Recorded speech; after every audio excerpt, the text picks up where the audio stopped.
Imagine standing in the middle of the most expensive ballroom in the city, surrounded by nothing but the smell of stale perfume and the haunting sound of your own breathing.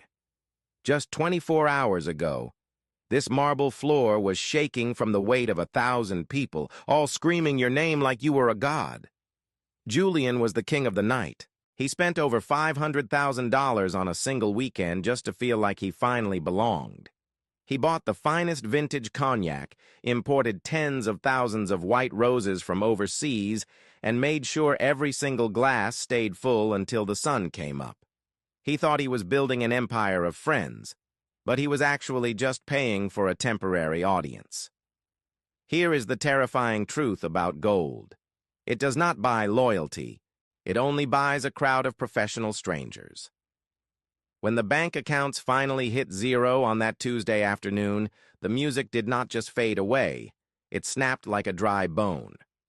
He looked around for his ride or die circle, the people who had sworn they would be there until the end of the world, but they had vanished into the shadows before the first bill was even due. He turned to the bartender, a man Julian had tipped $1,000 every single week for a year, hoping for just 5 minutes of conversation. But the man did not even look him in the eye. He just took off his apron, grabbed his bag, and walked out the door without saying a single word. Now, the silence in this massive house is so heavy it feels like it is crushing his chest.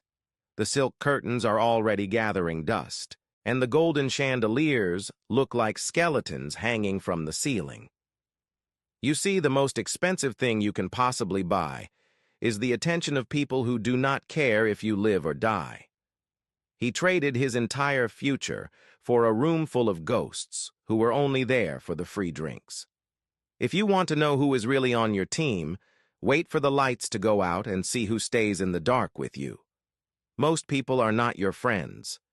They're just fans of your current situation. If this story hit home for you, follow for more and tell me in the comments, have you ever felt lonely in a crowded room?